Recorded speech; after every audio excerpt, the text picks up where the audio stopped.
behalf of the audience here today, I would like to take this opportunity to thank Dr. Zakir Naik and earlier your son Farid and the organizer for bringing us this enlightened lecture. And I'm very happy to see you today in person. And I much also believe in what you say about peace and harmony. And I think today's topic about women's rights and universal brotherhood is very timely. Yeah, and correct me if I'm wrong, I just want to, there are so many things which I agree with you. I suppose the main essence is, like what you said in the beginning, should we, adherents of the major faiths, religion in this world, if we are the learned one, that means we truly understand the essence of the original spirit of all the major religions, then we will come to a common point where, be it what terminologies you use, whether it's a God, it's Allah, it's a Dharma, or it actually, in essence, it actually meant the one and only. Right, so if we could agree with that, then interfaith dialogue would actually open the way for peace and harmony, and there would not be any sort of things like, differentiation, but more of diversity in harmony. Yeah, and I think one of my, by the way, my name is Richard. I'm an executive recruiter. For me, although I'm born a Buddhist, but I study Islam, and if someone say I'm a Muslim, I'm very proud of it. Yeah, and if someone say I'm a good Christian, I'm proud of it as well, because my favorite verse in the Quran is in Ma'idah, verse 48. I think it states very clearly that, what is more important is the good work that we do, right? It's not so much, because if God has so willed, He has made us a single people, right? That's why He made us a lot of religion, right? But He just want to try us and test it in what He gives us. But actually, all our ultimate goals go back to God. And if there's any differences like we have today, if we refer back to the scriptures, whether it's the Quran, or whether it's the Bible, or whether it's the sutras in Buddhism, or whether it's the Vedas, we will find that actually it refers to the same thing that you mentioned earlier. I have two questions which is related. First is regards the women's right. I think about interfaith marriage actually. If from the Quran, correct me if I'm wrong, I think one of the verses is Ma'idah verse 5, where it stated that lawful to you in marriage are actually the believers or the chaste women of the people of the book, right? But of course, that would depend on whether you take the literal interpretation or you take the tafsir Maqasidi, either the Usuli or Maqasidi. If you take the literal, of course, some people would actually come to the conclusions which is actually upheld by many of the majority of the Muslim government today, right? States that the Muslim man is allowed to marry women of the people of the book, but not vice versa, right? Because if literally it states only the chaste woman, it never said the chaste men, right? If you look literal approach. But if you look at the Maqasidi approach, which is the spirit of the law, and just now you talk about equality of the woman, and we know that we have to look at the language of the day, because those days, like we mentioned, mankind refers to both men and women.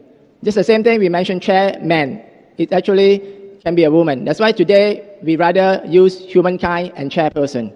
So, and because of the culture that day, of that time, most time is addressed to the male, but it meant the women as well. So if we were to interpret in that way, it would also suggest or meant to say that actually the women should be allowed to marry the men of the people of the book. So now the contention is, what is the definition of people of the book, right? So of course, a lot of government, including in Malaysia here, I suppose they take quite the strict interpretation, so much so that they claim there's no such thing as a pure people of the book. But I would like to lend your confidence in the sense that we find the common grounds, the commonalities, right? In the sense that if this is a book, I will give it to you afterwards, right? This is a book by Reza Shah Qasimi, a scholar under the Common Ground Initiative by Prince Jordan. And it actually contains a lot of proof from the Quranic verses. For example, 87:19, which actually conclude that religion like Buddhism is also considered people of the book. So my question is that, in light of all these things, and also to... Brother, I've got a question. Okay. You have posed two questions, cut it short. As the moderator said, if it's two sentences, if the question longer, then it becomes a speech. Okay. So sorry, because I've understood, okay. Brother. The two questions I've asked mainly dealing with marry the people of the book Surah Maida chapter 5 verse number 5, and regarding can Buddhists be called the people of the book. Correct? 2 questions.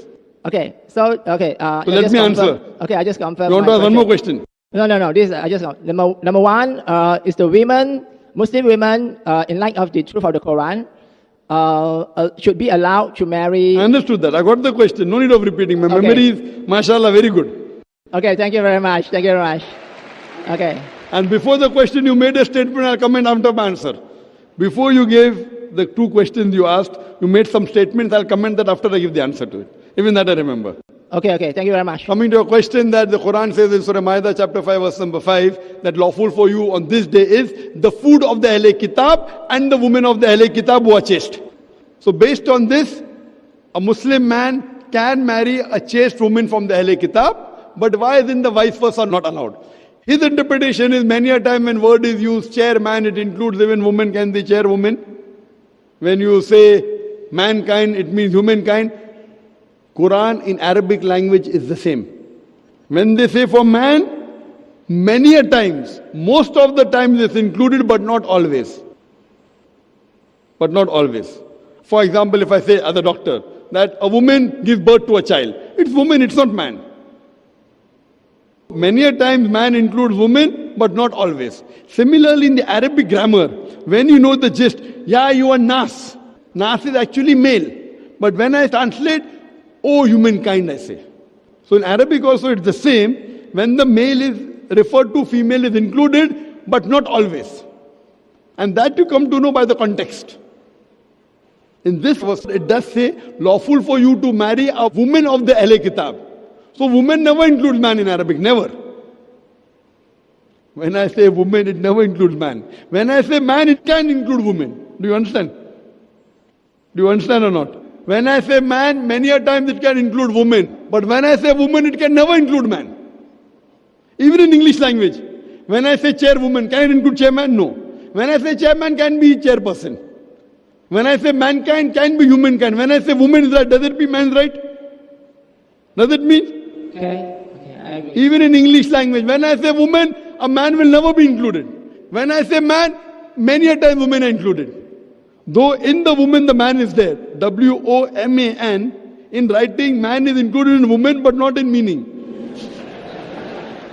When you write W-O-M-A-N, man is included in the woman, theoretically, but not practically. So same in Arabic, whenever the gender male is used, many a times it includes both, but never ever when female is used, man is included. Now coming to the point, what is the reason? So your logic cannot be applied here in any language. Neither English, neither Arabic, neither Chinese also, hopefully. Okay, now coming to the logic. You have to ask me why and I'll give you the answer. The reason is, first of all, I differ with the majority of the scholars on this statement about women allowed. That we'll discuss later. I'll come to a main point why man is allowed to marry a woman Ahle Kitab, but why not a Muslim woman allowed. The reason is that when a man marries a woman, the woman leaves the house and comes to the man's house, normally. Now, if you marry a Ahle Kitab, Jews and Christians, the Christian believes in all the prophets from Adam up to Jesus, peace be upon him. We tell the Christian, you believe one more, that's Prophet Muhammad, peace be upon him. And we as Muslims cannot degrade any prophet of the Christians. What we say? From Adam, Noah, Abraham, Moses, Isaac, Jesus, we believe in all, peace be upon them all. We say believe in one more. So the woman who comes from the Christian family to the Muslim family, she is not hurt, she has to believe in an additional prophet.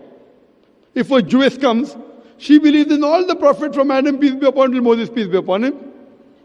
We say believe in 2 more, Jesus and Muhammad, peace be upon them. It's easy. Now, if I take the vice versa, if a Muslim woman goes to a Christian man's home, that Christian doesn't believe in Prophet Muhammad, peace be upon him, though he should. According to the Bible, it does not. So when she goes to a Christian house, she will be insulted. Do you understand? I understand your point, Dr. Zakir Naik. I have not completed my answer yet. Okay. Carry on. Sorry. Yeah. So here, because of that, if a Muslim woman goes, she will not be allowed to follow Islam. So that's the reason one way is allowed, for a LA Kitab woman to come is allowed, but for a Muslim woman to go is not allowed. I further disagree with the majority of the scholars.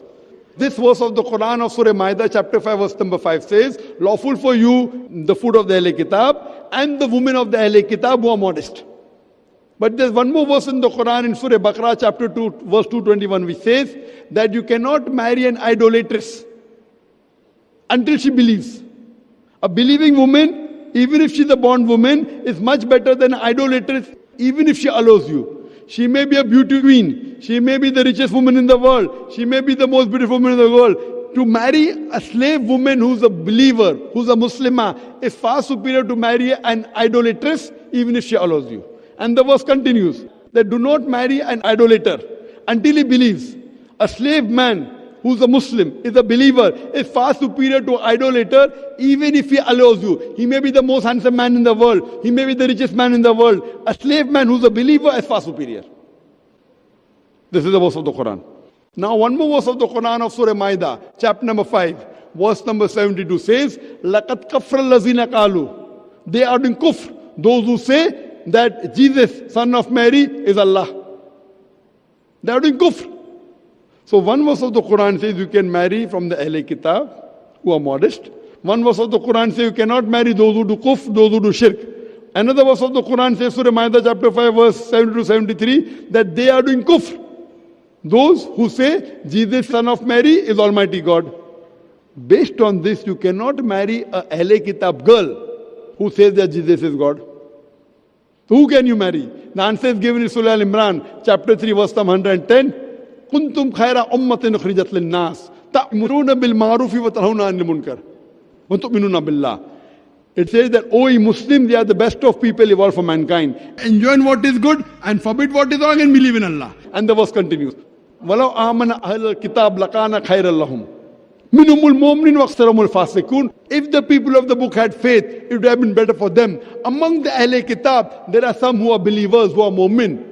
وَأَكْثَرُهُمُ الْفَاسِقُونَ. But the majority of fasik people are transgressors. So according to me, there cannot be a contradiction in the Quran. When the Quran says you can marry women from the Ahl Kitab, one verse says you cannot marry those who do shirk, who associate partners with God. One verse says that those who say Jesus is God are doing shirk. But one verse says there are among Ahl Kitab who are mu'min. That means today there are certain Christians, they are called Unitarian, not Trinitarian. Majority of the Christians are Trinitarian, they believe in triune God, which is not allowed in Quran. وَلَا تَقُلُوا ثَلَاثًا. Don't say Trinity. إِنْتَوْ خَيْرٌ لَكُمْ. They say strawberry is better for you. Surah Nisa, chapter number 4, verse number 171. According to me, you can only marry those chaste girls who are Jews and Christian, who don't do shirk, who don't believe Jesus is God and believe in one true God. Not any Mary, Sheila, anyone. So I differ with the majority, because I am a student of comparative religion. The majority of the scholars say you can marry any girl from Ahl Kitab. I say no, you can only marry that Ahl Kitab who's a mu'min. Otherwise there will be a contradiction. So I believe only those Ahl Kitab, those girls, those women who believe in one God and don't believe Jesus is God. Based on that I differ. And as I told you, does allow a man to marry a Ahl Kitab who believes in one God, but does not allow the vice versa, because that girl, when she goes to a Christian or a Jewish house, the Prophet Muhammad sallallahu alaihi wasallam will be degraded. They don't believe in it. So how can you continue? You can't continue having a vehicle, one tire of a tractor and one of a bicycle. Coming to your question that you posed earlier, that I am happy to say I'm a Muslim, I'm happy to say I'm a Christian. It sounds good. But for a person who has knowledge, it sounds contradictory. See, when I said, if Christian means following the teachings of Jesus Christ, I am more Christian than the Christians themselves. But normal terminology of Christian means a person who worships Christ. Correct? The normal terminology, majority of the Christians, they say that Jesus is God. So you say I'm a Muslim, I'm a Christian, it contradicts. The moment you say Jesus is God, you can't be a Muslim. So that's the reason when you use words, if you know what does it mean. If you say Christian means following teachings of Christ, that means you're a Muslim only. But if you say Christian means the person who worships Christ, you can never be a Muslim. You can't say, I have got 10 rupees, And then tomorrow you will say that I've got more than 100 rupees. I meant the original spirit. I don't believe Jesus is the Son of God. Correct. That means you're not like a normal Christian. Very good. Then if you say you're a Muslim, I can accept you. Very good. That's the reason when you do comparative religion, I'm very careful. When I say I'm a Hindu, geographically I'm a Hindu. At the same time I say, if you say Hindu is a person who do idol worship, I'm not a Hindu. I make it clear. I don't try and butter everyone. You understand? So same way if you say you're a Muslim. Muslim means a person who submits his will to God, who believes there's one God, who believes that God has got no image, who does not believe in idol worship, and who believes Prophet Muhammad is the last and final messenger. Brother, do you believe there's one God? Yes. Do you believe God has got no image? Yes. Do you believe idol worship is wrong? Yes. Do you believe Prophet Muhammad is the last and final messenger? I mean, according to the Quran, it states so. Yes. So I Do you believe believe? in that standpoint, I believe. Allah, so if you believe that God is one, and if you believe idol worship is wrong, and if you believe that Prophet Muhammad is the messenger of God, then you are a Muslim. Then you qualify to be a Muslim. You can become more and more practicing later on. But if you agree with the basic, these two things are basic, required for a person to enter Islam. After that, the other practices will come slowly and slowly. So if you agree there is one God, and if you say idol worship is wrong, and if you believe Prophet Muhammad is the messenger of God, you are a Muslim. And then I agree with you when you said that Jesus is not God, then I surely agree with you that you can be qualified to be called a Muslim. That's what I meant when I say I agree with you. I want to be a good Muslim, Very good. good Very Christian. good. When I say I can be a good Christian, Following what the I meant- teaching, the true teachings of Jesus, Yes, like yes, me. yes. Very Yes. good, I'm with you. Even I Yes. want to be a good Christian. Yeah. What I meant, that is why I take the trouble to go into some background just to clarify that, we have to encourage everyone to go back Correct. to the original spirit and the truth Correct. of all the religious texts. Brother, would- not the majority of what the followers Very think good, or very believe. good. If Because you the want- majority Very good, I agree with you. think incorrectly. I agree with you. Majority Yeah. is not always right. I agree with you. You have to follow the scripture, not the church. Yes. Brother, now what you said in English that I'm a Muslim, etc. Would you like to say it in Arabic? No. Would you like to say it in Arabic that there's one God and Prophet Muhammad is the messenger of God? No. I think just to borrow the words of Prof. Tariq Ramadan, he says very... Sorry? Professor Tariq Ramadan. Bro, Tariq Ramadan. Yeah. I happened to attend one of his sessions, and I think he said very correctly. He said he has no problem with Islam, but only some Muslim. He has no problem with other religious texts, no Bible or sutras or Vedas in the original form, just like you said, right? They believe in the one truth Correct. or one Yeah. God. But it's the followers, the majority of them right now. Correct, same thing. I'm not here to defend the Muslims. Every community of black sheep, I'm here to talk about Islam. And when you want to follow Islam, don't look at the Muslim, look at the Quran. Yes, What correct. I'm asking you, that once you believe there is one God, and you believe that idol worship is wrong, and you believe that Prophet Muhammad is a messenger of God, this is basic to gain entry into the school. Entry into the school first standard. Then you may become second, third, fourth later on. What I'm asking you, would you like to admit yourself to the school of Islam? Dr. Zakir Naik, based on verse 48 Ma'idah, I think Allah or God has made it so clear that it is not His will. He said, if I had so will, I'll make you a single people, but that's not His plan. So in other words, Allah knows best, and No, that's not his all-knowing plan. does not want... That verse of the Quran, if he wanted, he could have made everyone believe. Then where is the test? If the teacher says, if I want, I can pass everyone, then no one will study. So Allah is telling, for him to make everyone believe is very easy.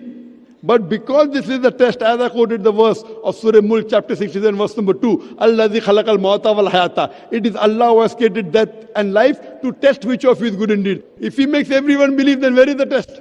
He's already created that creation, the angels. The angels always follow Almighty God. But the human beings, with giving of free will, if they follow Allah's commandment, they are superior to the angels.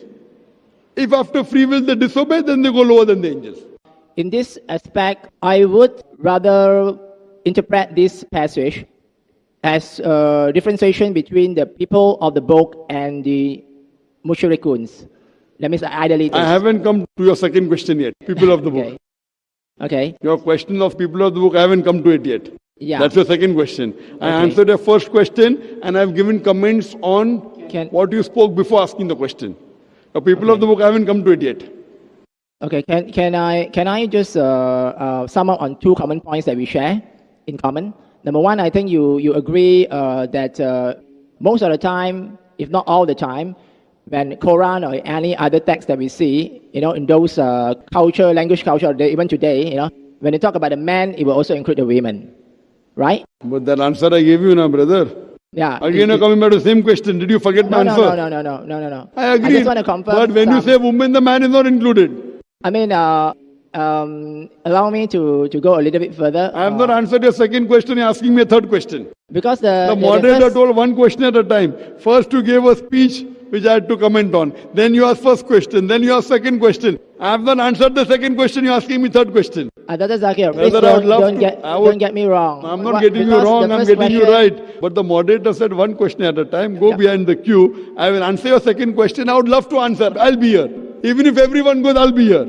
I promise you. Yeah, thank you so much. But let me answer your second question. You can go behind the other non-Muslim. I will be here. I will not leave. But the first question, can I? I yet have to answer the second question of yours. Oh, but. So don't you want the answer for that? Oh, Are the Buddhist Ahle Kitab? I have not answered that. Did you get the answer? Did I answer? Okay. I can understand your standpoint. I have not yet given the answer. How can you understand? Can you read my mind? Great, you are. I have Sorry, not Dr. started Zakir my Naik. answer. I have not started my answer on Ahle Kitab. Dr. anything. Zakir Naik, I'm referring to the first answer that you gave to my first question. So you have spoken, so I think I know what you said, because all the audience know what you said. So of the first answer, second answer, where have I given?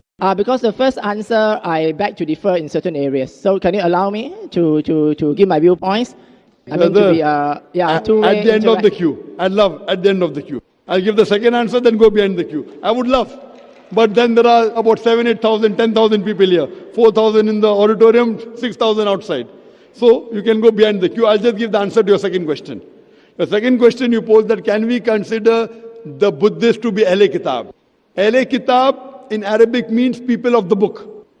Kitab means book. Kitab also means revelation. It can be people of the revelation. In that way, even we have a book. Even the Muslims are Ahle Kitab. But the terminology used in the Quran, Ahle Kitab specifically refers to Jews and Christians and no one else.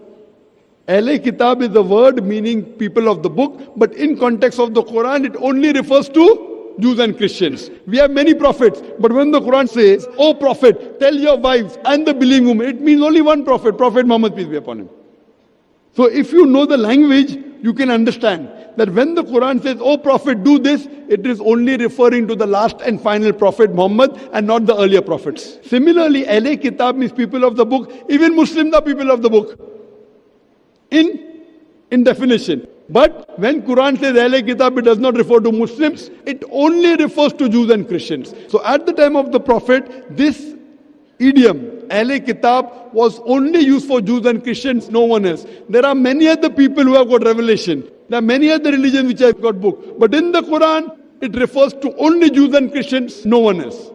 It's very clear cut. If you know, Depends, Dr. Zakir Naik, because if you read the commentary by our learned Prof. Hashim Kamali. Forget about commentary, I'm talking about the text. I'm talking about the text, you're talking about commentary. It depends on how you interpret. It depends how you interpret, whether you interpret it using the literal or using the I'm maqasid. giving the interpretation of the Quran. If you say, "Ya Ahle Kitab, come to common term," that means, "Oh Muslim, come to common term." What does it mean? If I say you can marry a woman from the Ahle Kitab are Muslims also. So that means you cannot marry a man from Ahle Kitab. Man is Muslim also. So that's the reason, if I use your logic, there will be contradiction in the Quran. So which commentary you are following, I don't know. The commentary should match with the text of the Quran. If the commentary doesn't match with the text of the Quran and gives you a different meaning, you reject that commentary. This is my answer for the next question. You can go behind the queue. Okay, before I go, just the last. Please just go the behind last the queue, sentence. please. Please go behind the queue. I will inshallah answer. I will stay here. As long as you stay, I will stay here. I'll stay till morning also. Till morning. Okay, we have a private session afterwards. Not okay? private, stand behind the queue. Can we have the next question? Thank you.